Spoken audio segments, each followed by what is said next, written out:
The sound of forks scraping against plates filled the heavy silence of our family dinner. 2 weeks after Luke's funeral, and already I could feel the vultures circling. I caught Thea's sideways glance as she leaned closer to Jameson, whispering something that made him nod with practiced sympathy. My name is Genesis, and I never thought I'd be sitting at my own dining table feeling like an outsider. Luke and I hosted these family dinners for 30 years, but tonight everything felt different. The familiar scent of my pot roast couldn't mask the stench of ulterior motives. Genesis, dear, Thea's voice cut through my thoughts, saccharine sweet. Have you given any thought to what we discussed last week, about downsizing? I set down my fork, meeting her gaze. No, Thea, this is my home. We're just concerned.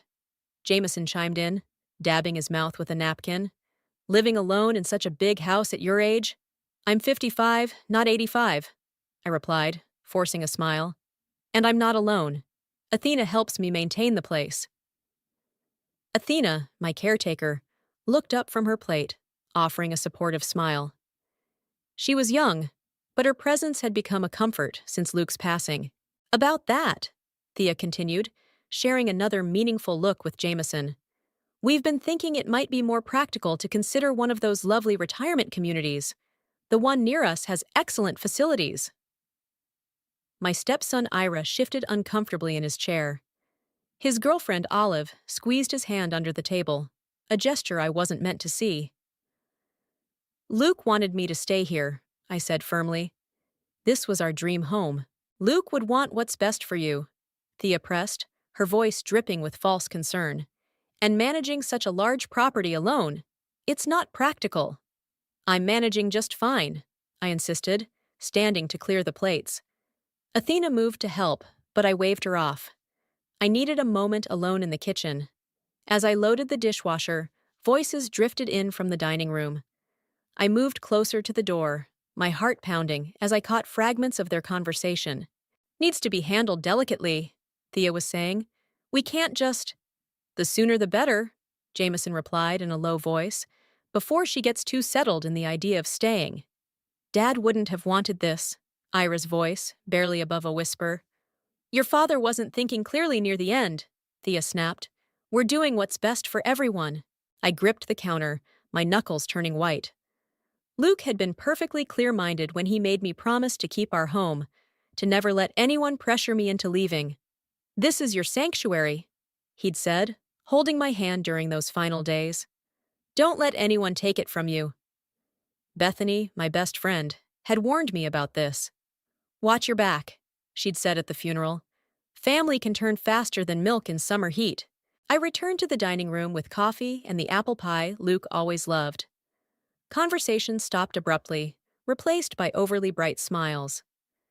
Genesis, Kayla, my niece, spoke up for the first time that evening. Would you like me to come by tomorrow?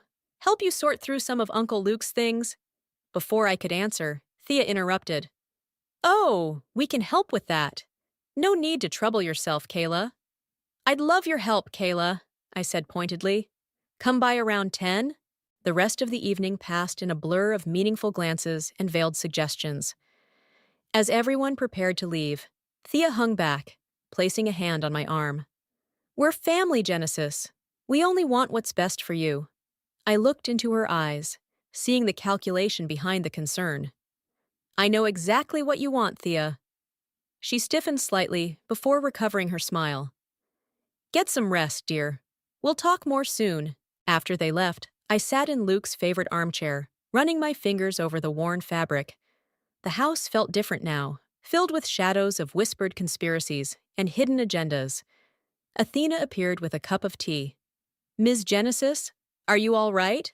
They're planning something, Athena. They want my home. She hesitated before speaking. I've noticed things. Papers on Mr. Jameson's desk when I served him coffee last week. Something about property values. I took the tea, my hand steady despite the anger building inside me. Luke knew this might happen. That's why he made sure everything was in my name.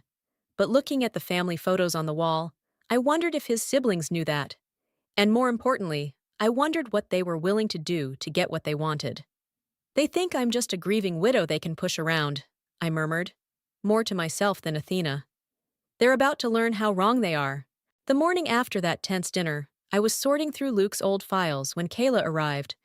Her presence brought a warmth to the house that had been missing since the funeral.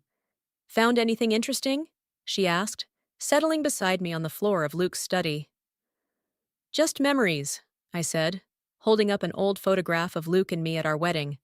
"And some concerning documents." "What kind of documents?" I pulled out a folder I'd discovered earlier. "Medical evaluations. Recent ones. But I never had these tests done." Kayla's eyes widened as she scanned the papers. "These are dated last month. It says you're showing signs of cognitive decline?" "Exactly. And look who ordered them." I pointed to the referring physician's name. "Dr. Harrison? Isn't that Aunt Thea's golf buddy?" Before I could respond, we heard footsteps in the hallway. Athena appeared in the doorway, looking uncomfortable. "Ms. Genesis? Mr. Jameson is here. He says he needs to discuss some urgent family business." I quickly slid the folder under some others. "Send him in." Jameson entered, his usual confident stride betraying a hint of nervousness. "Genesis, I hope I'm not interrupting anything important." "Just catching up with Kayla," I said, gesturing to the scattered papers.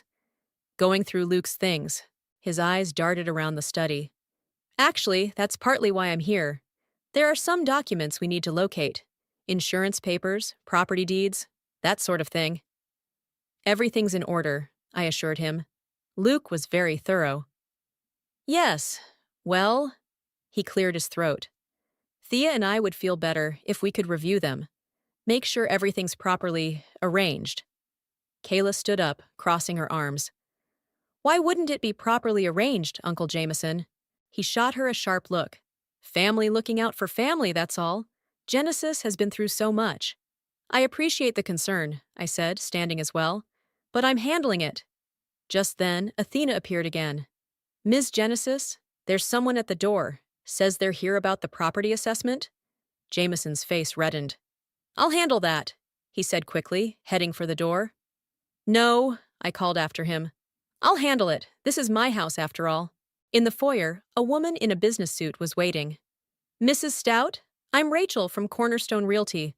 I'm here about the property evaluation requested by my sister-in-law," I finished, watching Jameson squirm. "I'm afraid there's been a misunderstanding. This house isn't for sale." "Oh." She looked confused, checking her tablet. "I have paperwork here indicating—" "Whatever you have is unauthorized," I said firmly. "I own this property, and I haven't requested any evaluations." After the realtor left, Jameson tried to explain. "We just wanted to know the current market value, for tax purposes." "Get out," I said quietly, "and tell Thea to stop whatever game she's playing." Once he was gone, Kayla hugged me. "You know what they're trying to do, right?" "They think the house is still in Luke's name," I said. "They don't know he transferred everything to me before he died." "Ms. Genesis?" Athena's voice was hesitant. "There's something you should know.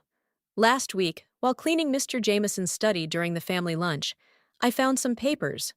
One was labeled Petition for Guardianship." My blood ran cold. "They're trying to declare me incompetent." "I took pictures with my phone," Athena admitted. "I knew something wasn't right." Kayla grabbed my hand.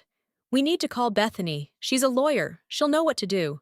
I nodded, but my mind was already racing ahead. The medical evaluations, the property assessment, the guardianship petition. They were building a case to take everything from me. "There's more," Athena said. "I overheard Ms. Thea on the phone yesterday. She mentioned something about an emergency family meeting next week. Said it was time to handle the situation." I walked to Luke's desk and opened the bottom drawer, pulling out a sealed envelope he'd given me months ago. "Time to handle it indeed." "What's that?" Kayla asked. "Insurance," I replied, breaking the seal. "Luke knew his siblings better than they thought. He left me everything I need to fight back." Inside were documents, photos, and a USB drive. Evidence of past schemes, failed business dealings, and family secrets Thea and Jameson would rather keep buried. "They want to play dirty?" I said, spreading the contents on the desk. Let's show them how it's done. Kayla and Athena exchanged looks, and I saw something new in their eyes. Not pity for the grieving widow, but respect for a woman ready to fight back. First, I said, reaching for my phone, let's call Bethany. Then we're going to plan our own little family meeting. Bethany's office smelled of coffee and determination. She spread the documents across her desk, her lawyer's eyes scanning every detail while I sat across from her, gripping my cup of coffee so tight I thought it might shatter. "This is serious, Genesis," she said, holding up the guardianship petition. "They're not just trying to take your house. They're trying to take your autonomy." "Can they do it?" Kayla asked from the chair beside me. Bethany shook her head. "Not with what Luke left you.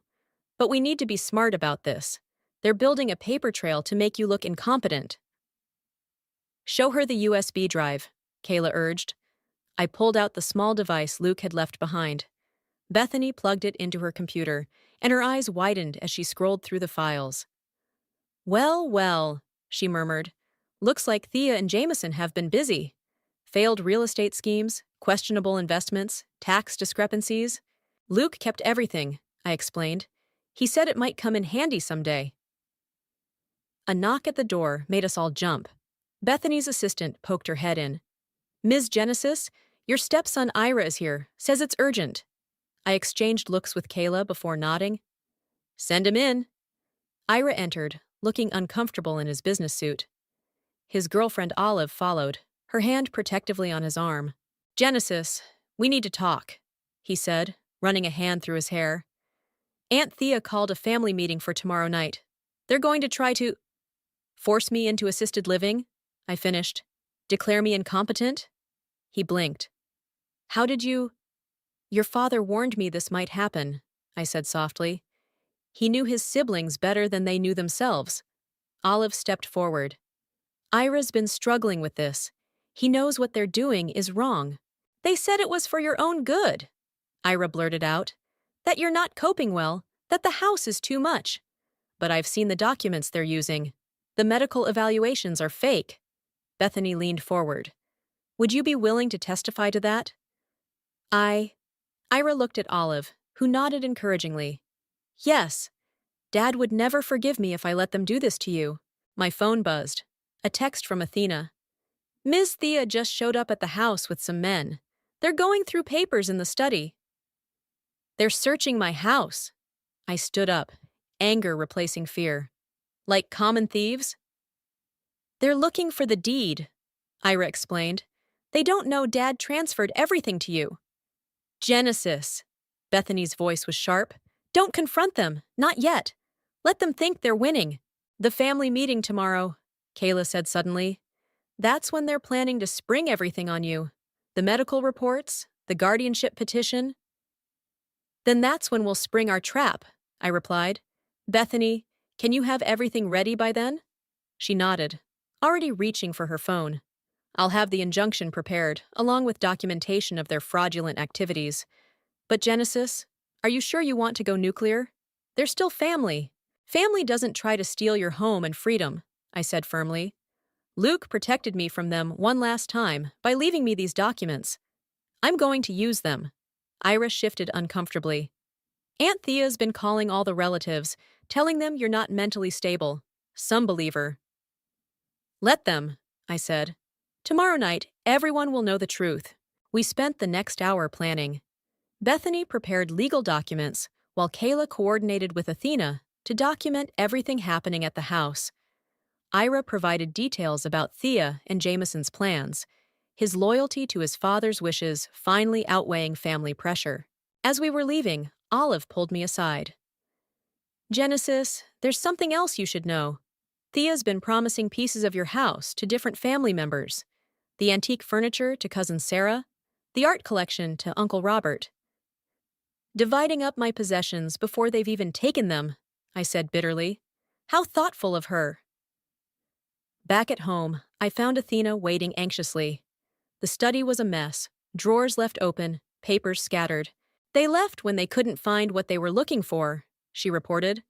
"Ms. Thea seemed angry." I picked up a framed photo of Luke that they'd knocked over. Tomorrow night, they'll be more than angry. They'll be exposed.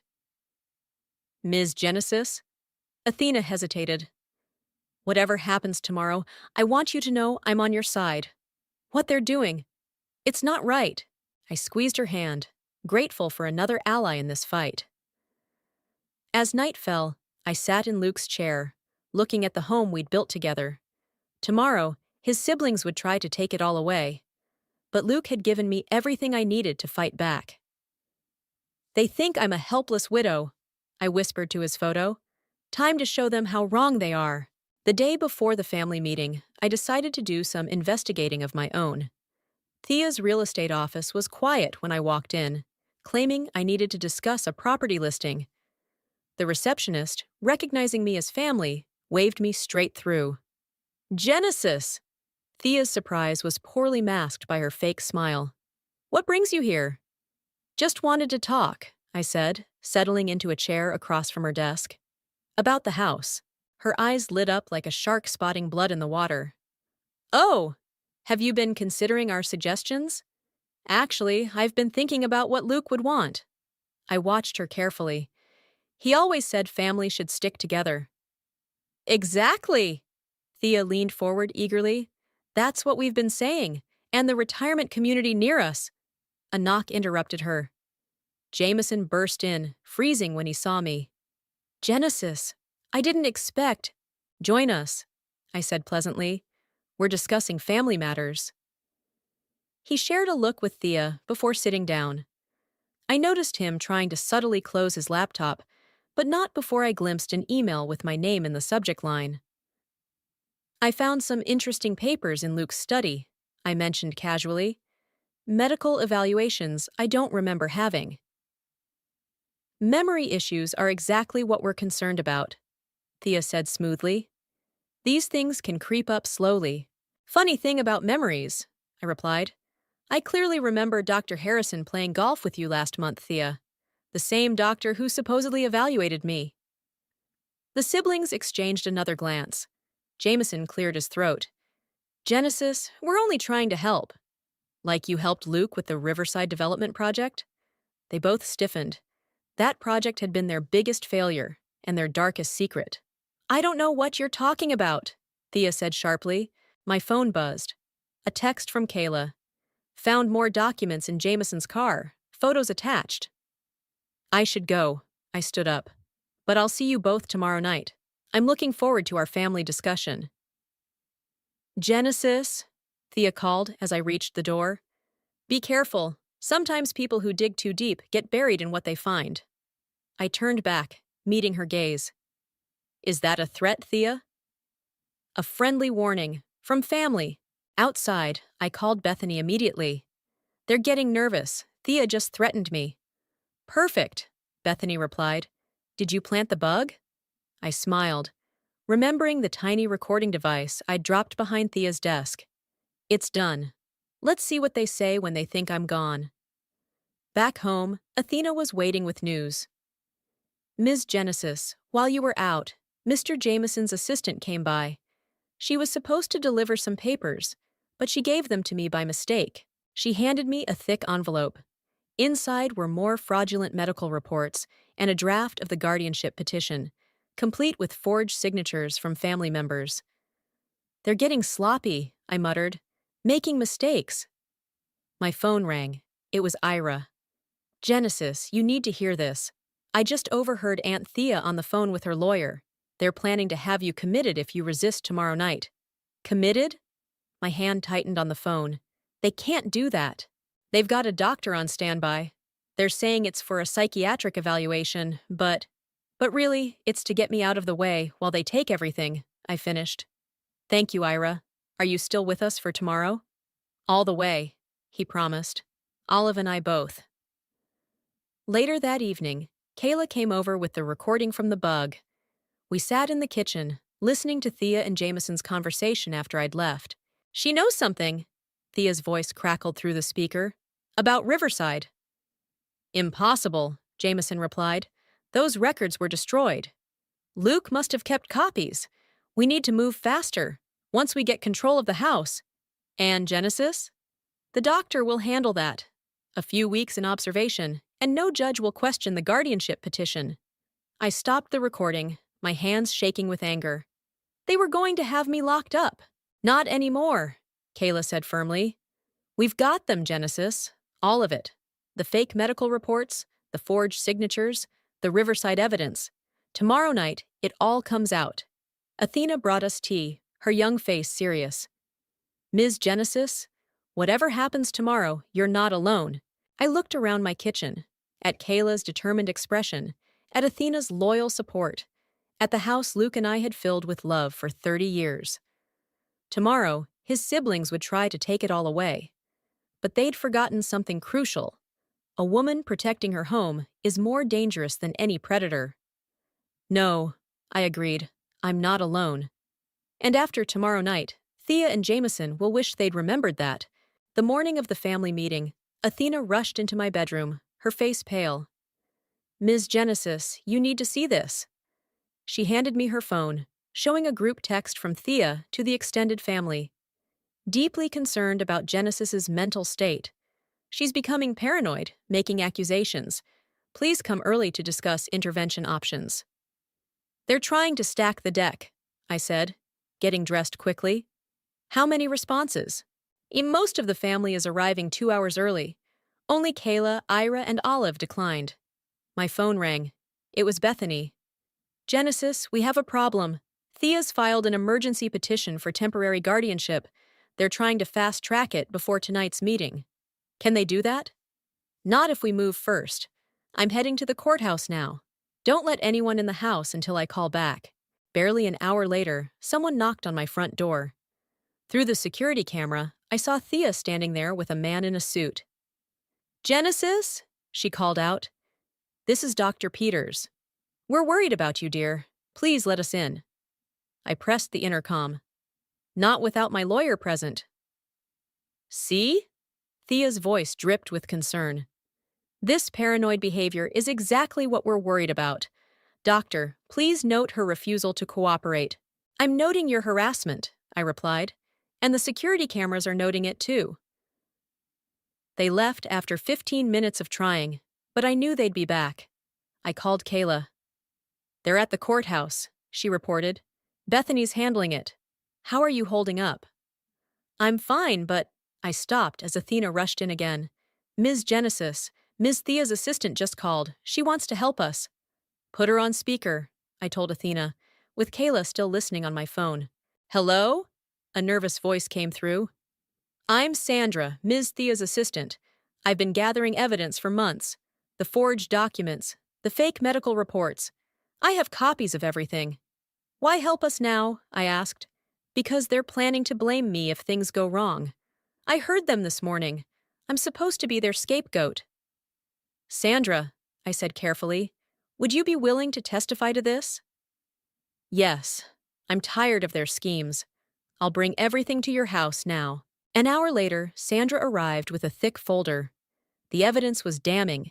Emails discussing the fake medical reports, drafts of the forged documents, even recordings of Thea and Jameson planning the whole thing. My phone rang again. Bethany this time. We won at the courthouse. The judge threw out their emergency petition and issued a restraining order. They can't come within 100 feet of you until after a formal hearing. Perfect timing, I said. We just got a treasure trove of evidence from Thea's assistant. Even better, I'm on my way over.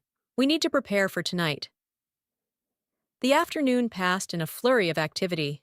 Bethany and Kayla helped me organize the evidence, while Athena and Sandra prepared the dining room for the meeting. Ira and Olive arrived early, bringing more allies, cousins who'd refused to believe Thea's lies. Aunt Thea's furious about the restraining order, Ira reported. She's telling everyone it proves you're using legal tricks to hide your mental state.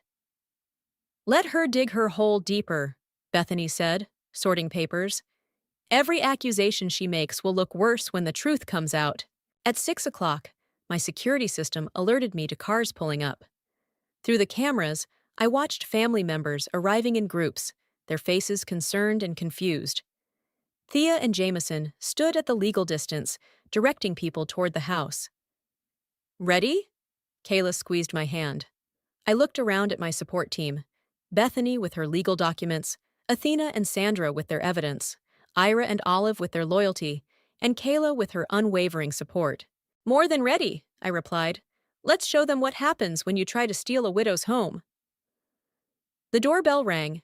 Through the camera, I saw Uncle Robert, Aunt Marie, and various cousins huddled on my porch, looking uncertain. Ms. Genesis? Athena's voice was strong and clear. It's time. I straightened my shoulders and headed for the door.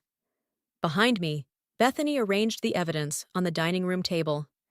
Through the window, I could see Thea and Jameson watching from their legally mandated distance, probably thinking they had the upper hand. They have no idea what's coming, Kayla whispered. No, I agreed, reaching for the door handle. But they're about to find out. I opened the door to face my family, ready to expose the truth and fight for everything Luke and I had built together. The real show was about to begin, and I had front-row seats to my in-laws' downfall. The family filed into my dining room, their whispers echoing off the walls. Uncle Robert immediately took charge, his voice carrying that same condescending tone Thea had perfected. Genesis, we're here because we're concerned, he began, standing at the head of my table like he owned it. Thea and Jameson have shared some disturbing information. About my mental state? I interrupted, remaining seated. Or about my supposed inability to manage my own home. Now, dear, Aunt Marie chimed in, there's no need to be defensive. We're here to help. Bethany cleared her throat. As Genesis's attorney, I should inform everyone that this meeting is being recorded. Attorney?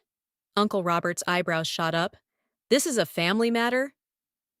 It became a legal matter, I said, when Thea and Jameson tried to file an emergency guardianship petition this morning. Murmurs rippled through the room. Cousin Sarah spoke up. They said you were becoming unstable, making wild accusations. Like these? I nodded to Athena, who started distributing copies of the forged medical reports. Or perhaps you'd like to see these? Sandra began passing out emails showing Thea and Jameson's plans. What is this? Uncle Robert demanded, scanning the documents. Evidence, Bethany stated flatly, of conspiracy, fraud, and attempted elder abuse. The room erupted in confused chatter.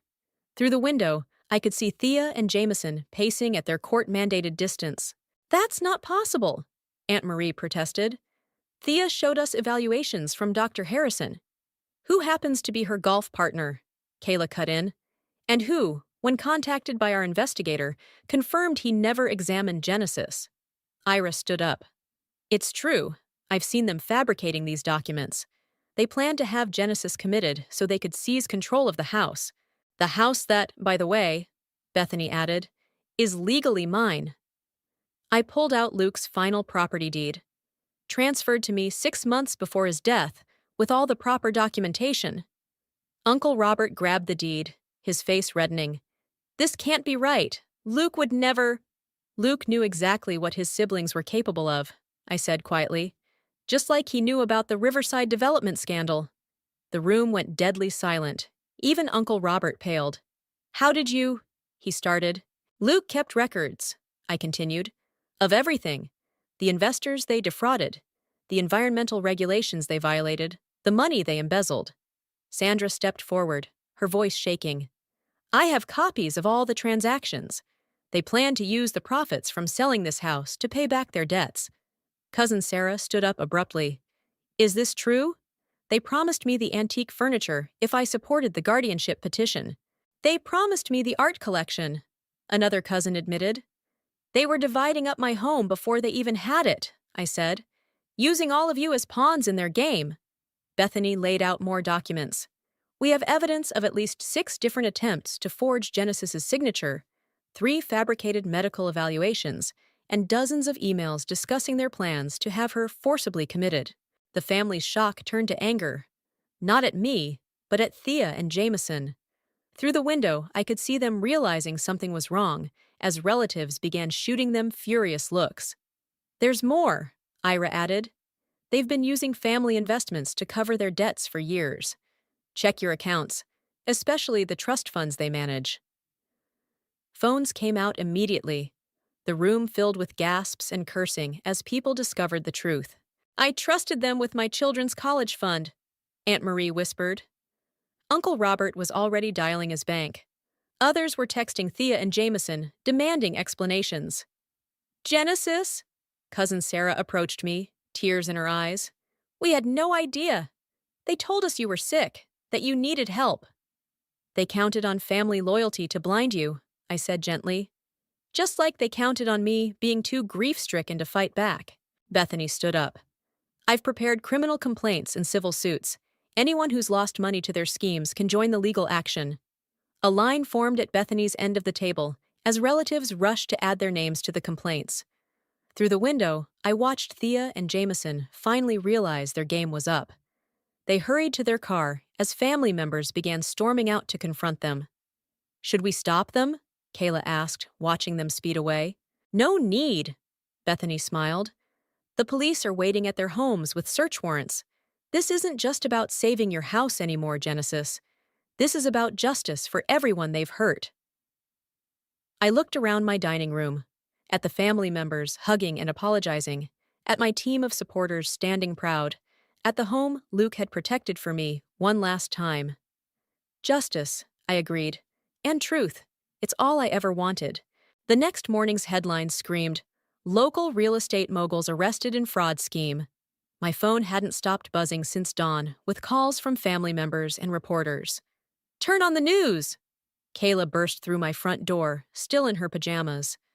They're doing the perp walk. Sure enough, there were Thea and Jameson, being led out of their homes in handcuffs. Their perfectly manicured appearances had crumbled, Thea's hair disheveled, Jameson's expensive suit wrinkled. Genesis! Bethany's voice came through my speakerphone. The DA wants to meet with you today. They've found evidence of even more crimes during the searches. How much money did they steal? I asked. Initial estimates are over $2 million from family members alone. The Riverside development fraud could triple that number. Athena brought in coffee as we watched the coverage. The reporter was interviewing Uncle Robert outside the police station. We trusted them, he said on screen, his face red with anger. They nearly convinced us to help them destroy an innocent woman's life to cover their crimes. The doorbell rang. Ira and Olive stood there with Sandra, all looking exhausted but relieved. The police interviewed me all night, Sandra said, collapsing onto my couch. I gave them everything, every email, every forged document, every recording. You were brave to come forward, I told her. I should have done it sooner. The things they were planning, she shuddered. They wanted to have you committed for months while they liquidated everything you own. My phone rang again. Aunt Marie this time. Genesis, I'm so sorry. We should have seen through their lies. They took advantage of our grief over Luke. They took advantage of everyone, I assured her. But it's over now. The morning passed in a blur of police statements and family visits. Around noon, Bethany arrived with more news. The DA is offering them a deal, she announced, but they have to make full restitution to everyone they defrauded. They'll have to sell everything, Ira said. Their houses, cars, investments. Good, Kayla declared. Let them know how it feels to lose their homes. The television showed Thea and Jameson's booking photos, while a reporter detailed their schemes. Sources say the siblings targeted their own family members, using their positions of trust to embezzle millions. Their sister-in-law's resistance to their final scheme led to their downfall. Ms. Genesis? Athena called from the kitchen. More family members are here. Cousin Sarah led a group into my living room, carrying boxes and bags. We're returning everything we took yesterday, she explained. The things Thea told us to secure during the meeting. I hadn't even noticed items missing in the chaos. They unpacked Luke's rare books, family photos, even his prized golf clubs. We were wrong, Sarah continued, tears in her eyes. So wrong. Can you ever forgive us?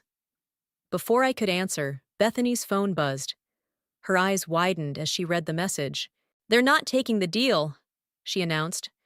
Thea and Jameson are claiming everything was Luke's idea, that he set up the fraudulent schemes and they were just following his instructions. What? Ira jumped up. They're trying to blame Dad? It won't work, Bethany said firmly. We have dated documents proving the scheme started after Luke's death, plus Sandra's testimony and the recordings. They're desperate, I realized, trying to salvage their reputations by destroying Luke's. Well, they've lost their last ally, Uncle Robert declared from the doorway. We hadn't heard him arrive. The country club board just voted to revoke their memberships, unanimously. For Thea and Jameson, that would hurt worse than jail time. My phone lit up with a text from an unknown number. It was a photo of Luke and me at our wedding, with a message. You'll regret this. Family secrets should stay secret. I showed it to Bethany, who immediately called the DA. Add witness intimidation to the charges. They still think they can scare me, I said, looking around at my support system. Kayla, Ira, Olive, Athena, Sandra, and the family members who'd finally seen the truth. They don't understand that I'm not alone anymore. Speaking of not being alone, Bethany said, checking her phone again, the DA wants to know if you'll speak at their arraignment tomorrow. Show the judge that the person they tried to declare incompetent is fully capable of testifying against them. I thought of Luke, of our home, of everything we'd built together. Yes, I said firmly. It's time they faced someone they can't intimidate or manipulate. They wanted your house, Kayla said, hugging me. Instead, they lost everything. Not everything, I corrected her, looking at our gathered family. They lost something far more valuable than money or property. They lost our trust, and they're never getting that back. The courtroom fell silent as I approached the podium. Thea and Jameson sat with their expensive lawyers, their designer outfits replaced by drab clothing that somehow made them look smaller, diminished. Mrs. Stout, the judge said kindly, please share your statement with the court. I unfolded my prepared notes, but set them aside. Instead, I looked directly at my former in-laws. I thought about coming here with anger, I began, about listing every scheme, every lie, every betrayal. But that's not what Luke would want. Thea flinched at her brother's name. Jameson stared at his hands. Instead, I want to talk about legacy. Luke believed in building things that last. Homes, relationships, trust. While you were plotting to take my home, I was planning its future. I turned to address the judge. Your Honor, I'm converting my house into a women's shelter and resource center, a place where vulnerable people can find safety and support, just like I found support when I needed it most. Murmurs rippled through the courtroom. Kayla squeezed Athena's hand in the front row, both of them beaming. The money they stole from our family, I continued. Every penny they repay will go toward funding this shelter. Their greed will become someone else's sanctuary. Objection! Thea's lawyer stood. This is inflammatory. Overruled, the judge cut in. Continue, Mrs. Stout. Thea, Jameson. I addressed them directly. You thought I was a grieving widow you could easily destroy. You were wrong. Luke didn't just leave me a house. He left me the strength to defend it, and the wisdom to use it for something greater than myself. Bethany stood up next to me, handling the formal part. Your Honor, we've submitted the paperwork establishing the Luke Stout Memorial Foundation. All restitution payments will go directly to funding the shelter's operations. The judge nodded approvingly. Given the defendants' rejection of the plea deal and their subsequent attempts to defame their deceased brother, I'm inclined to impose the maximum sentence. Thea finally broke her silence. Genesis, please! We're family!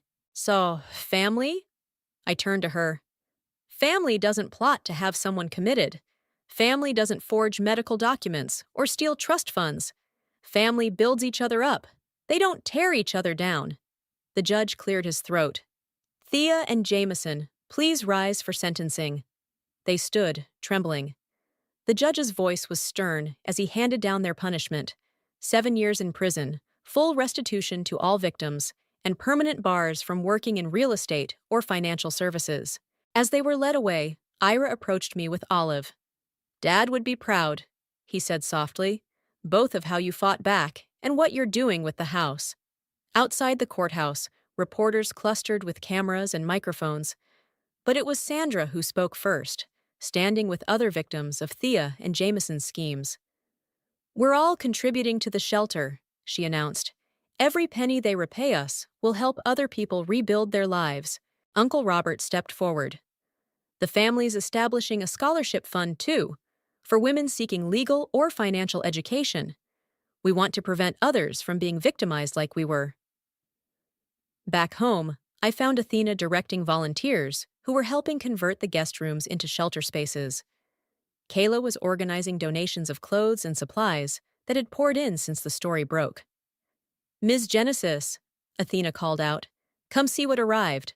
In Luke's study, now transformed into a counseling room, hung a new sign: the Luke Stout Memorial Foundation, turning houses into homes, survivors into warriors. "Perfect timing," Bethany said, walking in with a stack of papers. "The first 3 residents have been approved. They move in next week." I touched the sign gently, thinking of Luke. He'd always said our home had too much love for just 2 people. Now it would shelter dozens, giving them the same security and support he'd given me. "Genesis!" Kayla pointed out the window. A young woman stood hesitantly at our gate, clutching a small bag. I walked out to meet her. "Can I help you?" "I saw the news," she said quietly, "about what you're doing here. I need a safe place." "Then you found one," I said, opening the gate. "Welcome home." Behind us, the house seemed to glow in the afternoon light. Where Thea and Jameson had seen only profit, I saw purpose. Where they'd plotted destruction, I'd built hope. "Come on," I said to our first unofficial resident. "Let me show you around. This house has a way of healing broken things. Trust me, I know from experience." As we walked inside, I smiled at the irony. My in-laws had tried to take everything from me. Instead, they'd helped me find my true calling. Sometimes the best revenge isn't destroying your enemies, it's using their weapons to build something beautiful.